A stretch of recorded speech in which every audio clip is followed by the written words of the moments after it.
So this one, when a lot of you talk to me about what is a great topic that I can present on, this is what I'm kind of looking for. I want something that's a little bit different, that can be applied to your business or to your BNI membership, and really give us some takeaways. And I already got a preview of this PowerPoint, so there's really good stuff here.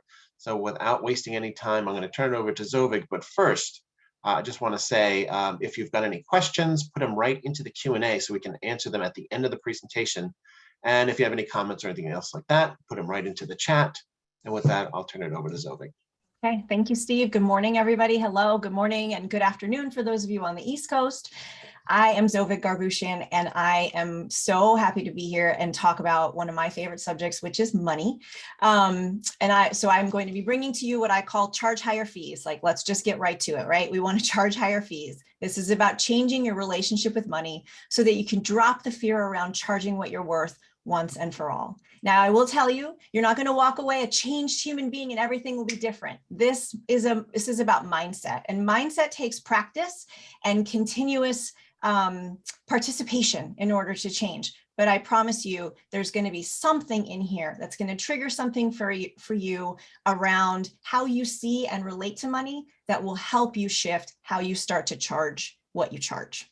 All right, so a little bit about me. I'm an executive coach. My business is called Boldness Ablaze Coaching. I'm actually part of the Eastside Connection chapter, just in Bellevue, Washington, just east of Seattle. Executive coach, consultant, speaker, and trainer. My vision is a world where women go after what they want boldly and unapologetically. So I do specialize in coaching women. I'm committed to unlocking purpose, passion, and personal freedom, not just for my clients, but for myself and for everybody I interact with. I have 22 years of experience in the media industry, health and wellness, digital learning, and technology. I'm a former New Yorker, 17 years. Originally, I'm from California, and now I live just outside of Seattle. I live for transformation, period. That's all I'm here for. That is my purpose and my mission in this life. And I believe that growth and transformation happens in the messiness and the grit of what we do. I will take messiness over and grit over polish any day. And if you want to find my website, you can just scan that little QR code, or you can visit me at boldnessablazecoaching.com. So let's get started. Okay, money. If you're here and you're watching this video, you probably have some sort of story or block or challenge around the money that you make and the money that you charge. And whatever that story is, I can guarantee you that it came from somewhere. You didn't just make it up. And if it's not serving you, meaning you are not making the money you really want to make, then it's worth taking the time to ask yourself, what's tripping me up about this anyway? Right? Let's start to create some awareness around you and how you think about money and how you talk about it and how you feel about it. Money is a very personal thing. It is a feeling more than a tangible thing. And so I have learned just through all of my coaching and my own self-exploration that there are as many stories and beliefs around money as there are flavors of ice cream on this slide. They are deep. They probably come from childhood. They are reinforced in adulthood. And they are often associated with memories or rules or experiences where we learned something about money that we then took ownership of ourselves. And just a few are on this slide. So money is evil, like it's bad, don't talk about it. Or you can't buy happiness. And some things we do when we sort of diminish our worth. I'm new at this, so I can't possibly charge that much. I don't know if some of you are new to your business or newer entrepreneurs, but how could I possibly charge that much? I've only been doing this a year. Money and fulfillment can't coexist. My personal favorite is, who do you think you are, Zovig, charging this much money for your services? Or we do some rationalization about the work that we do. My field, it just isn't that lucrative. It's not like I'm a doctor or a lawyer, or this is the going rate. It's fair. And then I love this too. We like to rationalize on behalf of our clients. I don't want them to have to pay that much. Or, well, they're new, so I'll offer them a discount. Or they're a startup, and so they're not making that much, so I can't charge them this. So we do all this kind of game playing and mental gymnastics around these stories around money. So I'm just curious, maybe just put into the chat, do any of these ring true for you when you think about the money that you make? And if there's something on here that isn't like that, a belief you have that's not here, please share that as well. I'm getting a lot of yeses. Several ring true, almost all, most, yep. I just love yep. Thanks, Holly. All of the above. Yeah. So it's clear, right? And this isn't just you. If you think it's just you, it's not. All of us have a thing, something around money. And it's okay, because that's what we're here to do. We're here to learn. Behind all of these stories, though, is one common thread, and it's fear. Fear looks different to every one of us. It doesn't mean we're sitting in the corner, clutching our pearls, shaking in our boots, scared of life. It can mean we have a fear of failing. We have a fear of upsetting our clients. We have a fear of people not liking us or losing a client or maybe being laughed at. I know the first few times I started charging for my coaching and I upped my fees, I was like, oh my God, this woman is going to laugh me out of the room. There's no way she's going to take this seriously. We're afraid we might be called out for not being as good as we say we are. That's who do you think you are? You might have fear that you're doing it wrong or not being good enough, whatever your special blend of fear is. It comes from old stuff, team. It's old story stuff, things that we were taught by families, our school, religion, culture, ethnicity, stuff that was said to us by bosses or certain people in our careers or our lives, and even things we see around, on social media or television, in media. And these fears shape our relationships to ourselves, to other people, and to tangible things like money. So think about that for a second. Our fear can actually shape how we respond to our own lives and the choices that we make. And that includes the number of zeros on your proposals. But just imagine for a second, how would you feel if all of those stories that you've been chained to were no longer true? It's shocking, right? Imagine if none of it was true, it was all BS. I'm curious if you want to put into the chat, if none of it were true and you were free to charge what you wanted, what would that change for you? How would it change for you? I know people would be making a lot more money. I'll tell you that right now. People would be making a lot more money. They'd have more freedom. They'd feel free. A weight would be lifted off my entire life. They'd be rich. It would be fabulous. You would probably feel more free to experiment and try different things. You might feel more creative. You might feel less concerned around losing things and more interested in how you can make good on new possibilities. It could change so many things. Fewer clients and more time to concentrate on them. Yeah. Fewer clients, charging more money is the way to go, gang. It's the way to go. All right, so wait a second. Let me get my magnifying glass here. Let's take a look at this and evaluate these stories and beliefs that you have about your money, how you make it and how much of it you're allowed to make. So what I'm going to do is I'm going to walk you through 3 distinctions, and each of these distinctions focuses on a mindset about money. And hopefully by the end of each, you'll be able to identify on which side of the line you fall. And more importantly, if that works for you, if it actually serves you. And this is really important because the more aware you are of what you believe and why you believe it, the more able you will be to break down the beliefs that no longer serve you. So this talk is not about negotiation and learning negotiation tactics, because guess what? If your mindset around money is not empowered, I can teach you how to negotiate and it won't work. This is the stuff that happens behind the stuff. Okay. Yeah, our mindset is our reality. Thank you, Holly. That's awesome. So the first distinction is scarcity versus abundance. Who here has heard of scarcity and or abundance as concepts? You can just put a yes or, an emoji. Yes. Okay, great. So scarcity literally has the word scare in it.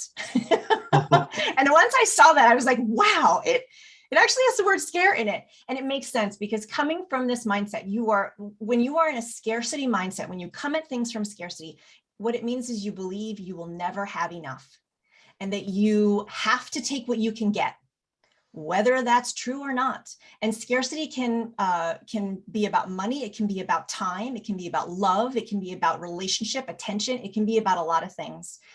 And essentially, your work even could be very lucrative. You could actually make many hundreds of thousands of dollars or millions of dollars and still come from a place of scarcity. Like, I have to take what I can get, or I will never, this opportunity won't happen again. For me, I experience that when I shop. Oh my God, it's a sale. And if I don't buy these pants now, I'll never see them again. It's a ridiculous example, but that shows up for me, in moments like that. And even sometimes in my earlier relationships in my life, like I had to be or do a certain thing, because what if I would never find love again? So people with a scarcity mindset, and this is usually unconscious, believe that there are finite resources and that we all take from the same pool, meaning there's only so much for you. Steve, there's only so much work for you. So you got to take only what's there in front of you. And not only that, but be grateful about it. Right. Even if you don't like it. So what does scarcity feel like? And maybe you don't know, maybe this is the first time you have actually thought about this concept. Scarcity can feel a certain way. You may feel like you play the comparison game with people who do the same thing that you do. You might find yourself rushing and hurrying to respond to an email or to make a decision about a client because you're scared of losing out. Like, they'll disappear into thin air, they'll evaporate, and you'll never see them again. You might find it hard to be happy for others. It doesn't mean you're a jerk. It just means you wish you could do that too. And there's nothing wrong with that. You might feel competitive. There may be that small voice of fear that drives your actions. And you may have had that thought, well, beggars can't be choosers. I actually had a consultant say that to me in one of the talks that I gave. I gave this talk to another networking group, not mine. I'm BNI forever. But I shared this with another group. And she said, well, I don't know that people understand the value of what I do. And so I have to convince them of my value. And then they don't want to pay me what I want. And I just feel like beggars can't be choosers. I don't know if any of you have ever experienced that. I've definitely grappled with that in my mind. But if you are in the scarcity mindset, even just a little bit, this is about training your mind around a new money story. There is enough time, there are enough resources, and there are enough clients to go around. So what does the opposite look like? That's abundance. The abundant mindset says, I have everything I need right now, and I always will. Because when abundance is driving the car, we're able to set the fear aside, and fear blocks us. It literally puts a steel door down in front of us from being as creative and solution-oriented as we can be. When we are in abundance, we can access more of our natural talent. We have the natural talent we have in our lives, and we can apply it to our business or our job in order to then create more money. Because that's what money is. It's a creation. It's not a grab and go. It is a creation. It is a product of your genius. With abundance, we can access more humor. We can access more extroversion, our nerdy side, and really inspire people with all the technical information we know, or our love for research or just connecting with people. See, when we're in abundance, we detach from the perception that we'll be rejected. And when we're detached from that, anything is possible because we're not worried and focusing on being rejected. So now now that you kind of understand the difference between scarcity and abundance, I'm curious if any of you have ever felt in different parts of your life abundance. And what do you feel like when you're not worried about losing or missing out? How does that feel for you? Less stress, creative, playful. Please, yes, more play in our work, please. We can have levity and play. Joy, contentment, great. Relief, I like the relief. Strong, yeah. See, money, like I said at the beginning, is a feeling. It is much more a feeling than it is anything. And if we feel free around our money, then we feel free to go out and create and generate awesome ideas and be with people and really offer them value. And also be generous with our colleagues. We are in an organization that it is givers gain. So we come at, instead of being competitive and feeling concerned that we don't have enough, we are then generous and want to share. And we have gratitude for what we have. Two very different places. And you can make the same amount of money, whether you're scarce or you're abundant. Okay, so that's our first distinction, scarcity versus abundance. The second one is transaction versus transformation. You provide a product or a service, and that product or service has a transformational value. This is a great moment for us to pause and ask yourself, do I see what I do as transformational, as undeniably valuable to the clients I serve? And if you are a yes and you're a full body yes, that's great. You can put it in the chat if you want. If you are unsure, if you feel like sometimes or maybe, or I'm not even sure what that means, why not? See, when you consult with clients, you are literally giving them the tools and knowledge they need to transform not only their business, but themselves from pretty good to exceptional. What you offer has limitless value because it carries on after you've left. And that includes how you interact with your clients. It's not just about your products, everybody. It's not just about the end thing that you hand over. It's about the experience that they've had when they are with you. I have paid more money for things in my life because I felt good about who I was handing my money to because they were changing something deep for me. I don't know, Steve, have you ever had an experience where maybe you didn't pay a lot for something and you thought you were getting a good deal and then you went and paid more money for it later? Because you want it's worth that experience, right? So you don't mind paying more Right. after you've seen it once, but Right. initially, yeah, sometimes it's very hard to say, well, do I want to part with this money because I don't know what I'm getting? Right, exactly. Yeah, and sometimes we have to take a risk, but that's why it is up to us as the people offering the product or service to give an absolute black and white, high value experience at every level, at every turn, so that they understand that what you're offering is not just a product, it's an experience and it's transformational. Mm. We are the people behind our products and services. You are transformational. When you are transactional, you see yourself as a fixer of problems. Now, I know in our world, marketing is all about how does your product solve a problem? How does it solve a problem for people? How do you fix the problem? You sell toothbrushes because it makes your teeth white and it takes away your cavities. Yeah, but what if the touch and the feel and the experience of the toothbrush that you've designed ergonomically feels like changes the toothbrushing game for somebody? That's a transformational experience. And you have the ability to offer that. When you are transformational, you see yourself as a creator of things. And I use that word creator a lot because as people, as human beings, we have the ability to create our experiences, create how we feel, create our businesses, create money, create relationships. We can create all day long. And that is a much higher and best use of our time than just, I give you this and you give me money for it. Let me just get this done and get paid. And so if you're not sure, and a lot of you are, it seems like you feel like you offer something that's really transformational, which is beautiful. And so I challenge you, even those of you who believe you're already transformational, what's that next level of transformation that you can provide? And if you're not sure and you find yourself feeling, well, maybe I've been seeing myself as transactional, some questions you can ask yourself to get into that transformation mindset is, why am I different amongst all of the others who do what I do? And I challenge you, go beyond, because I care about people. That is the first thing people say when I ask this question. I challenge you to go beyond that. You can go deeper than that. Why are you special and different amongst all the others who sell insurance, who do photography, who do copy and content, who create widgets, whatever it is you do? Why are you different? And how does what you do change, secure, or evolve how people feel? Tap into feeling and you will have a customer for life, I promise. And then you can also ask, where have I been a fixer and where can I start becoming a creator? Really simple questions, because the work of this and changing this mindset is in looking at how you're showing up to things.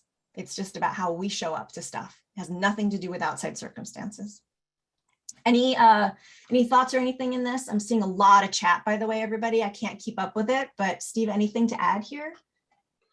I think that, for the most part, everybody is just kind of understanding what you're saying, but maybe haven't actually lived those experiences yet. Yeah, that's right. okay. And I think there's that hesitation to do it because when we're in certain situations, we feel like we have to give in a little bit. Like I know that one thing that I learned is like when you tell someone what you're charging, what the cost will be, you don't instantly jump into this justification of the price. You just say, this is the price. Mhm. And then you wait and you pause, right? Because you're kind of giving up too much leverage sometimes. Yeah. Yeah, I think that's great. As a tactic, that pause is brilliant. It gives you a moment to collect yourself, and it gives them a moment to reflect. Right. There's a lot of communication in that pause, even if you're not talking.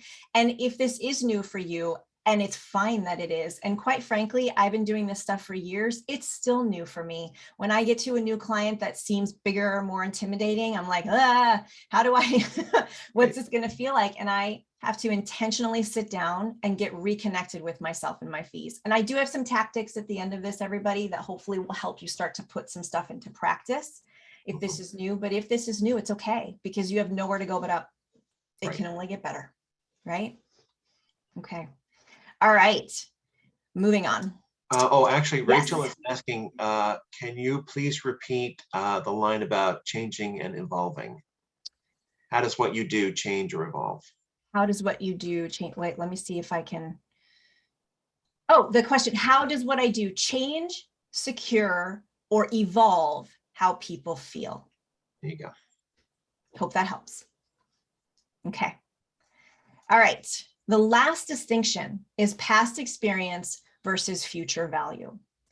The past is static. It is gone. It is done. But the future is dynamic. It can be created. Now, as a society, we are always being asked to prove ourselves by providing evidence of our past work and successes. So, of course, we're going to get caught up in checking boxes about what we've done and then using that list as a basis for what we charge. How many of you are in the first few years of your business? Just maybe in the first 1, 2, 3 years of your business. If you are in fact a business owner, me, great. Yep, Emily, yes, 3 years. Those are all also, I would argue, first 5, 6 years is still feel pretty new, but yeah. So there's a lot of 28 years. Great, Tracy. 28 years. You can make some awesome changes, but yes, we have a lot of people who are still in the beginning stages. And maybe have some concerns around how much money you're charging and if it's okay. What happens is we put so much focus on our past experience as proof that we then deserve the money that we ask for. Well, I've done 28 years of experience, so I deserve. And it's not that that's wrong, but what it does is it puts conditions on how we feel we can create money. And we get worried that our experience doesn't match the money we want to charge. And we might tell ourselves things like, I don't have enough experience. I haven't done enough of the things they want. But the thing is when we focus on what we don't have or think we don't have, some of this is just here in our heads and stories we love to make up for ourselves, then that's all the client can see. That is the tone and the spirit, and sometimes the verbatim stuff that might come out of our mouths that will unconvince a client that we are the person that they want to work with. And we don't even know we're doing it. Some of this stuff is unconscious. You got to bring it to, this is what we're doing here. We're bringing some of this stuff to the service, or to the surface. It's also true in BNI when you have someone who's new in business and just getting started, and they ask you, can you help them? And that they can't, pay what you're charged. How do you handle these situations? That's a really great question. So these are choices we can make. There is a difference between me choosing to charge a lower price than I normally would because I am clear on the circumstance or opportunity in front of me versus choosing to charge less because I'm scared. There is a distinctly different feeling behind it. And when you're in fear versus I'm choosing to do this. Right. There are times, Steve, where I will offer a free, not free, but a gifted 90-minute coaching experience for somebody who I feel I can serve really, really well, and B, they would be a committed client, but there might be something going on with them that maybe I'm not fully aware of that's causing them to be on the fence. At the end of the day, I'm providing a transformational experience. I want to serve them. So if I serve them in a session that I don't charge for, which doesn't happen often, but I will choose to do it sometimes. But if I serve them and they walk away and their life is transformed, quite frankly, I've done my job. But I'm being choosy about when I do it. I'm not throwing free sessions out there to everybody. There's a reason and an intention behind me lowering my fee or choosing to offer something as a scholarship. We can call it a scholarship or a gift. In fact, take the word free out of your vocabulary, or cheap or discount or any of those words. That's not what we're here for. Did that help answer the question? Yeah, absolutely. And I'll tell you, when I started in BNI, someone asked me, I was in the printing business back then, and someone asked me, is there a BNI discount for this? And I'm like, what is that term? I'm a brand new member here. I came here to make money, and already I'm cutting my prices down, right? Yeah. And so I think that, that's the important thing is that, like, there's no BNI discount. We want to pay good money so that we can recommend you to people to say, they do such great work. We really want to recommend this person. Yeah. So it's worth, paying the money. So Yeah, I think that's something that's got to go away from in BNI. That BNI discount should go away. Yeah, that's funny, because as much as we are trained in this world to look for things on sale, on discount, I got a deal, I got a bargain. Right. I think that those are the types of clients that if I have a client that comes to me that's like, that leads with, how much do you charge for coaching? That tells me that they're not committed to their own change. They're committed to getting what they can for what they think they can pay. Yeah. And to me, that's a very different mindset, and tells me they're not ready for the experience and the commitment that goes along with transformational coaching, because it takes work and they got to show up for it. And so if the first thing out of someone's mouth is, well, how much does it cost? Then that tells me that the commitment behind it is not there. And that tells me that that's not the client for me. Right. And so if someone's coming at you going, well, how cheap can I get this? Some things are negotiated. There are products and services in this world that are negotiated, right? But if you have people coming to you and immediately asking you for a cheaper rate or a discount, you got to ask yourself, like, how committed is this person to what we're going to be doing together? And is this a client I actually want to work with? Right. Right. Yeah, Lynn, since it's in the chat, Lynn, if you wouldn't mind putting that question into the Q&A, we can answer it at the end. Yep. Because I'm happy to answer that question. It's a great question. Okay, so let's move on. So what do you do when you're stuck in the past experience? I don't have enough experience. Does my experience match what they want versus your future value? You change the conversation. This is where you get to navigate the conversation. Focus on what you can do for them in the future and help them understand why you are the best person suited to do it. Serve them so well in one conversation that they know they've got to talk to you again. You do not need a client to validate your past experiences. You only need them to understand that what you can provide from this moment forward. Now, that's not to say we shouldn't share our past case studies or experiences, because those are important. It gives the client a sense of how you work and the brilliance that you can create. Our experience is what makes us so skilled. What I'm saying is, don't let the experience of your past throttle or dictate what you might charge now. You are allowed to charge what you want and to change your fees at any time. You are allowed to experiment with your fees and prices and your programs and your products. You are allowed, because you are the person in charge. You got something to say, Steve? Looks like you have something to say. Well, I was just thinking, I talked to a few different people about this, who were interested in coming on the webinar today, and they're here. But one of the things that comes up is we're in this pandemic period that's gone on for now 2 years. Yeah. And no one wants to raise they want to raise their prices, but no one does because of this situation. So I'm sure you've gotten a little bit of that as well. Yeah, I have that. And people are buying houses at 50, 60, 70, 80 grand over asking price. So I question. Yeah, there's money out there. There's money out there. I think what's happened is that people have shifted where they want to spend their money. And there are things that are now a priority that were not in the past, or were not a priority and are now in the past.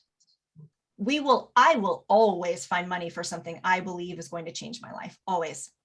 Right. I will save for it. It might not happen in the moment. I'm not talking about going into debt for things, but plan a way to get the thing that you want, or take a risk and invest.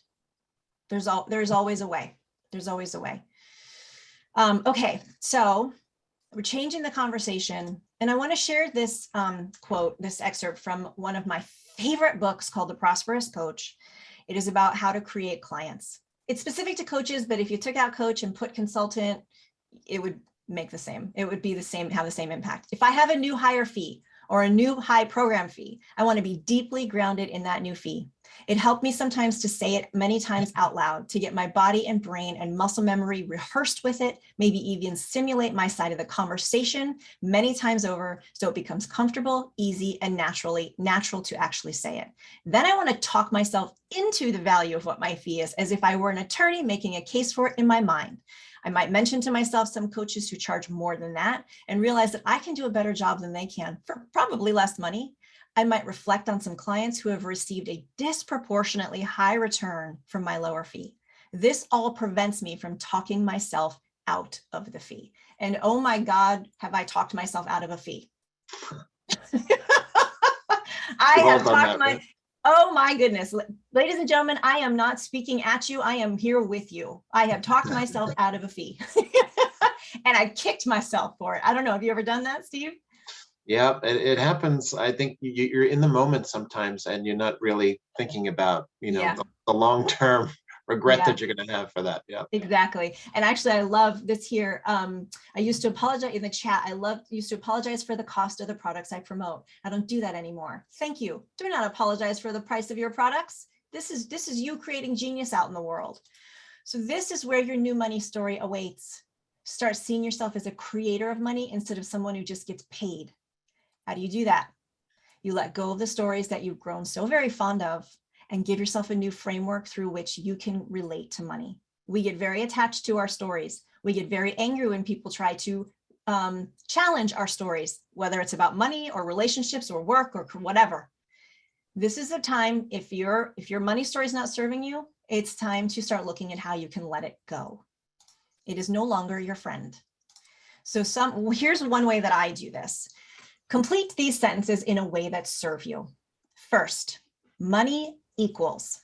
For me, money equals my time, my ideas, and my relationships that help people thrive. That is how I see money. That is what I equate money to. Money is the most perfect expression of for me, it's creativity. Creativity as a coach is my best tool, because I see no client that is the same, and there is no one way to help someone solve anything. Tracking my money is empowering and foundational. For a lot of us, I don't know about you, but invoicing and the QuickBooks situation and the taxes and all that stuff can get really arduous and we can avoid it. How about we change that story? Tracking money is empowering and foundational, or something like that. And the last one is, when I propose my fees, it makes me feel.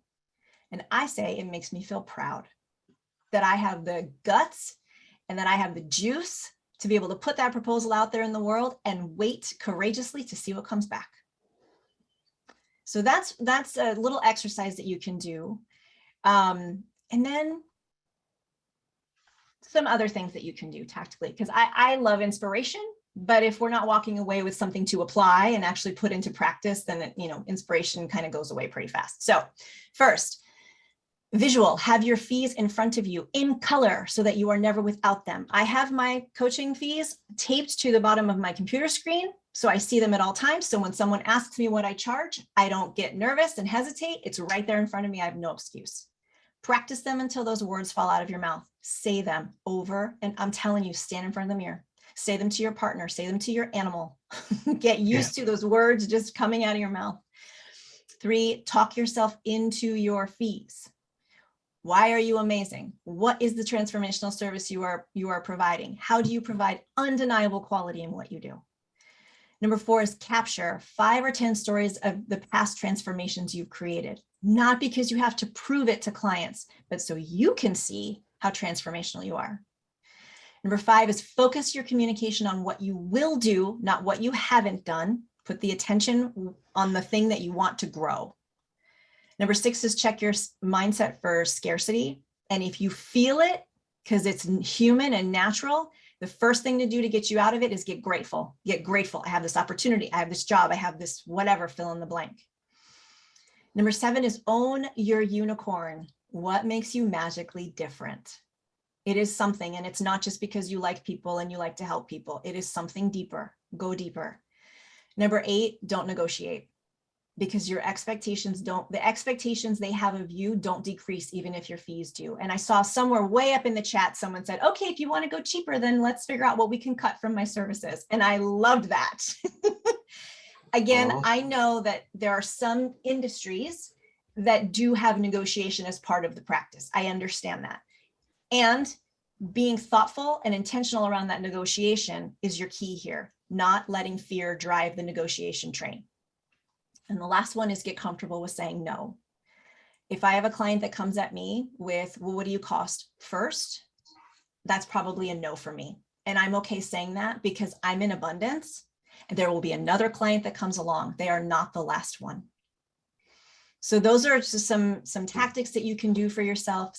Holly said number 8 was a light bulb for me. Yeah, own your unicorn. Yeah, everybody, I'm so excited to see so much chat and chatter around this.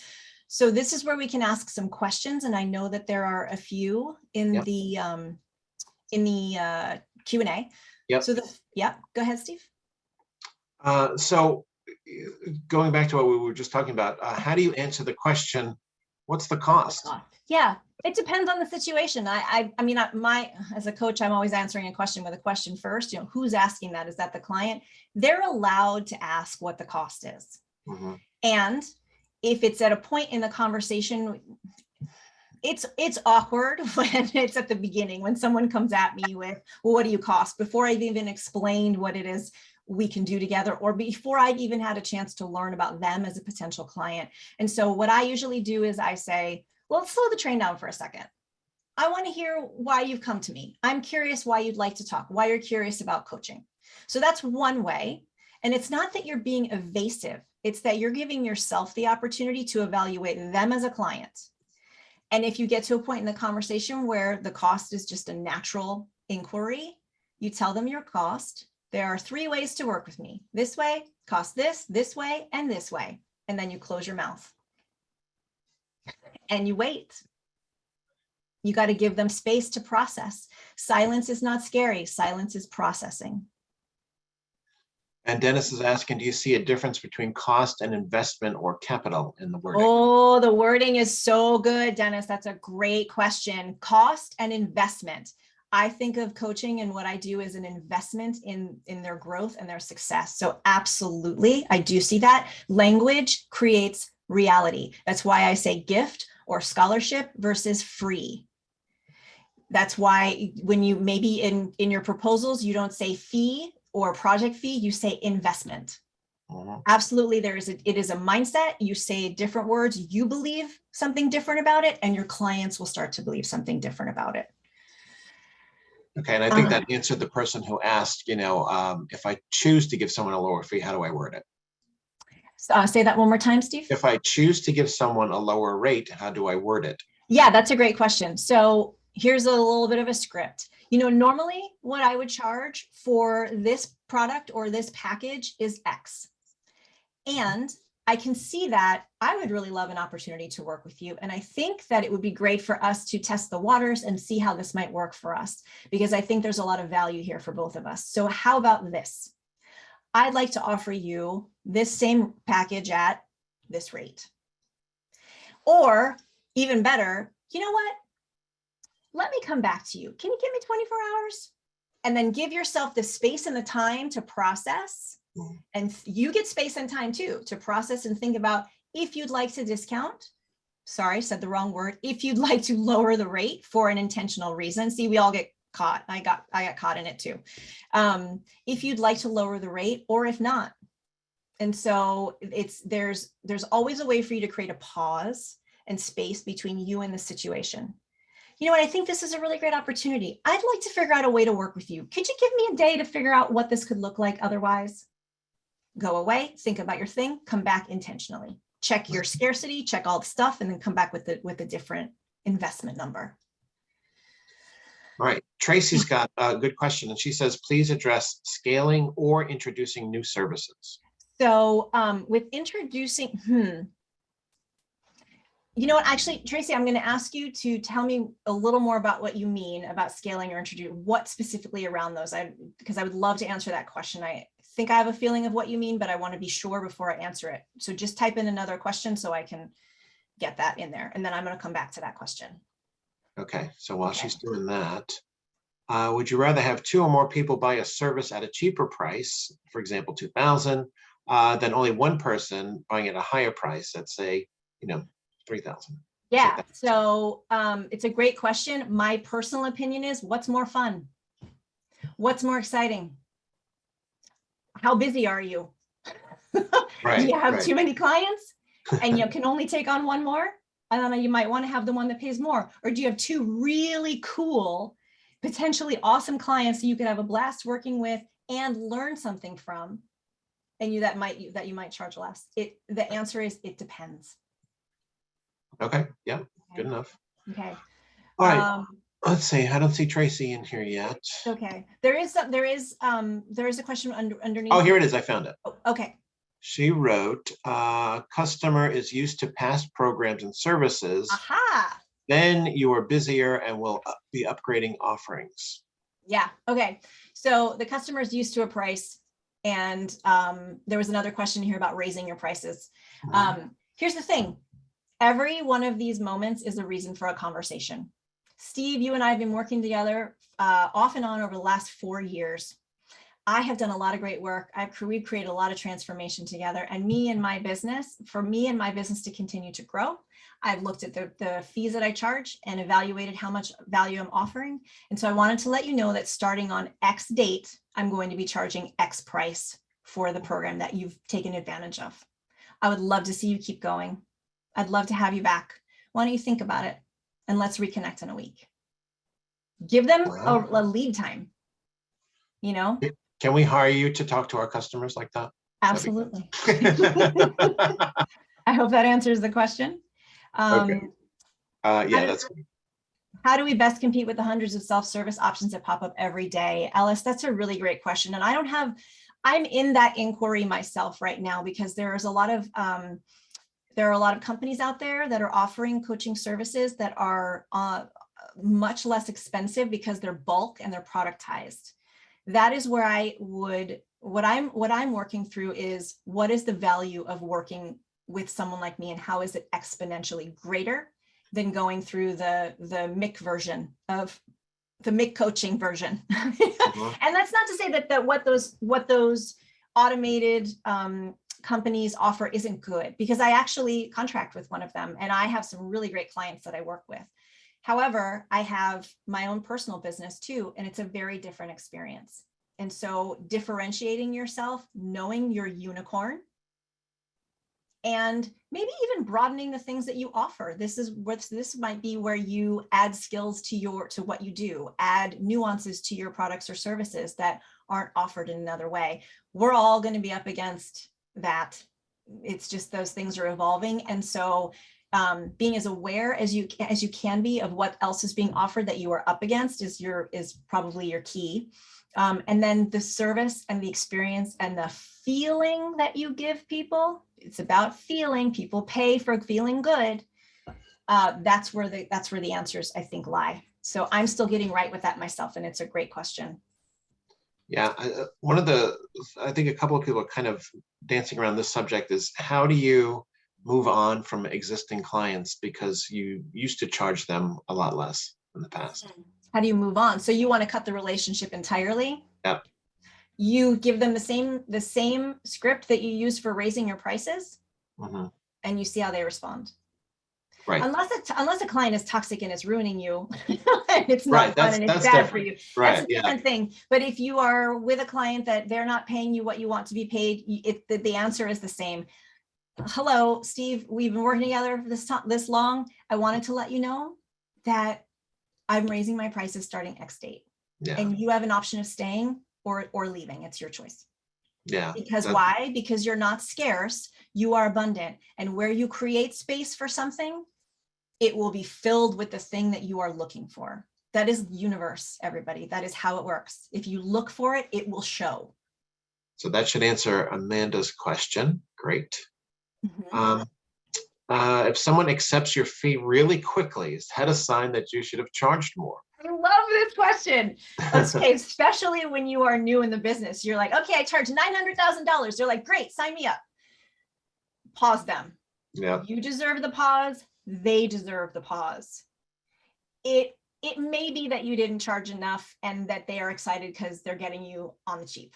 It may be because they're so excited they want to work with you. You have no idea, right? We have no idea all the nuances that go on in the other person's brain. But if someone feels too excited for you and your intuition is like, something wasn't right here, pause them and just say, you know what? I want you to think about this before we commit, because I really want you to be committed here. And that gives you an opportunity to go back and think, was that too much? Should I be charging more? Now, once you've quoted a price, you can't retract. That's just bad business. We know that, right? So, but that's a sign for you that potentially, yeah, you might be able to charge more. Mm-hmm. But if you pause them and slow their roll, you get to slow your own and reflect and think about what happened so you can then go do it differently next time. Yeah, that makes sense. All right, so this is interesting because this is not necessarily raising your prices, but raising the total amount that you're charging. So what if you have not been charging a fee for the knowledge you have, which saves and or gains others money, right?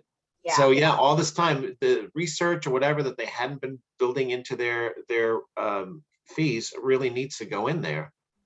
So you're not necessarily raising your per hour rate or anything else. You're just adding this charge that should have been in there in the first place.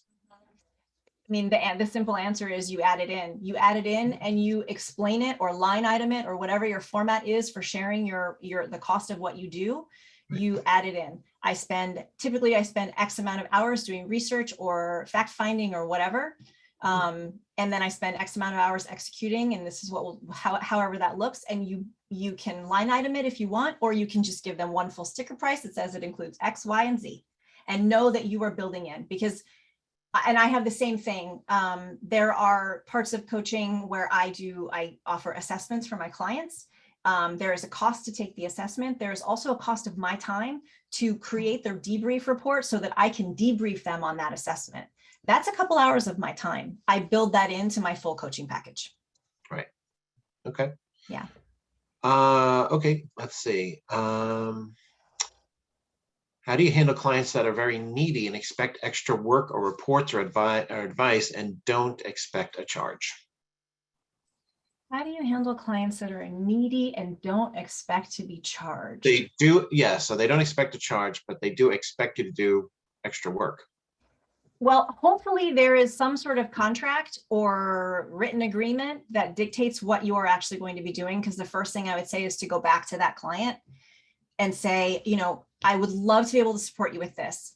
And it's out of the scope of our initial agreement.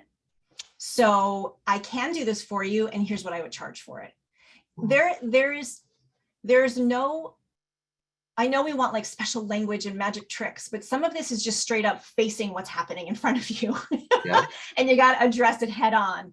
Steve, you've been great. I love this. You're asking great questions and you really I can see you want more from what we're doing. I'm happy to do that. It's out of the scope of what we currently agreed on. But if you'd like, I can put together a quick little proposal for you on adding these services. How does that sound? And then let them decide. Yeah, I think that's the thing that a lot of people don't do, is they give the one contract it's signed off on, and then they're stuck because they didn't change it or upgrade it. Right. Exactly. We are in charge of facing these things head on. You are allowed to say, this is out of scope. I had a client yesterday, we were in a coaching session and we were talking about salary or something. She's like, I don't work for free. So they're adding more things to my plate and that's not what I do. I was like, okay, you don't need coaching around that. She knows her limits. I do see a question in the chat, Steve, if I could. Yep, do you recommend grandfathering in people who have been with you for a long time and then raise prices for new people? Listen, I recommend whatever feels right for you, but if you are choosing to grandfather them in because you are afraid to have a direct conversation about raising your prices, then you need to look at that. Again, if it's intentional, I love working with Steve. He's awesome. I'm good with the price because X, Y, and Z. I have reasons, I'm intentional around it. But if you're doing it because you're afraid you're going to lose them, that is something you have to look at. That's fear of scarcity, fear of failure, fear of not being liked, fear, whatever, pick your fear. Mhm. And if that's driving the train, you got to get a new conductor. Well said. All right. Yeah. Let's say, should you say free consultation? I think I know the answer to that one based on what we heard, or charge a small fee to ensure people keep their appointments. Okay, that's a great question. It's two questions, but two Yeah. good ones. You can say free. You can change the language to exploratory call. You can say call to book your 30-minute consultation and don't use any word that indicates free or not. People are going to assume that you're not charging them for a consult. There's a best practices and sort of an unspoken understanding around a lot of services like that. So free, I don't mind the word free sometimes. Like it's not a bad thing, right? You just have to use it intentionally. And then the other part of the question was, what was the other part of the question? I lost it. I lost it too because I think I moved it over to answered. Hold on. That's why I answered. Let's see. Yeah. Charge a small fee to ensure people to keep their appointments. Okay, here's the deal. If your people aren't keeping appointments, there's either two things going on. One, they were never committed to begin with, or two, I have not provided them enough value or reason to show up. Right. That's it. You charging them to keep an appointment with you, that tells me they're not committed to what they're doing.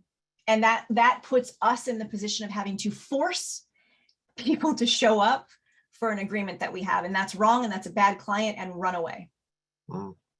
That's part of saying no, not being afraid to say no. If your client doesn't show, that means they're not committed. And that's not the right client for you. I'm not pulling anybody's teeth to show up for coaching. I'm not. Let's see. If we create a yearly contract, can I increase my price at the year anniversary with 30 days notice? You can do whatever the heck you want. Absolutely. I was waiting for that answer. Yeah, here's the thing. You can do whatever the heck you want. Team, I experiment with my packages and my pricing to see what works and what fits. I have different packages and pricing for different types of clients and the different types of coaching, executive coaching versus new careerist versus I'm consulting more than I'm coaching, or I'm being a trusted advisor more than I'm coaching. Like, you can do whatever you want.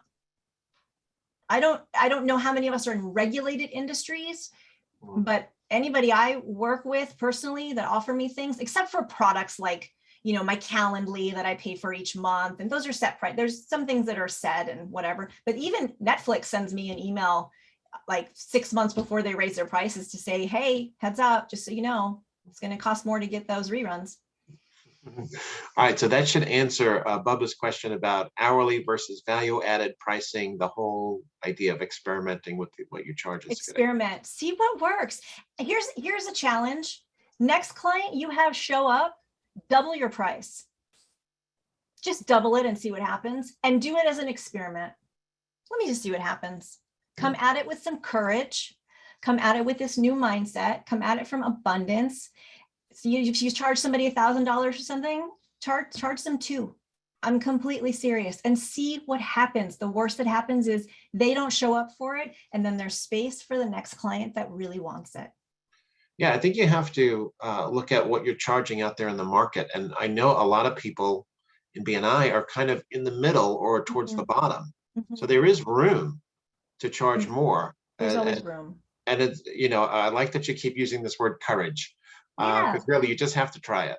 You have to try it. There's courage in this, everybody. This is not magic. I don't sit at my desk and go, I charge this and I have no butterflies around it. Like, it takes me courage and intentionality every time I quote a investment cost. I love that word, investment. That investment cost to a potential new client. All right, I am going to stop the Q&A here. There's still more questions, but Zovig, I'll send those over to you. Okay. We only have a few left, but we're pretty much out of time. Just wanted you to wrap up, and any final words that you want to, words of wisdom you want to impart?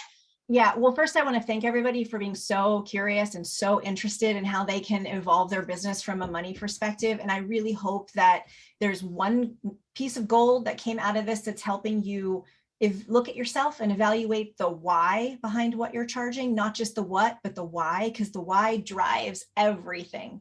And if there's one thing you can take away, and Steve, you called it out, it's courage. Have more courage to build your business and make a mark in this world and create lasting transformation for yourself and for people.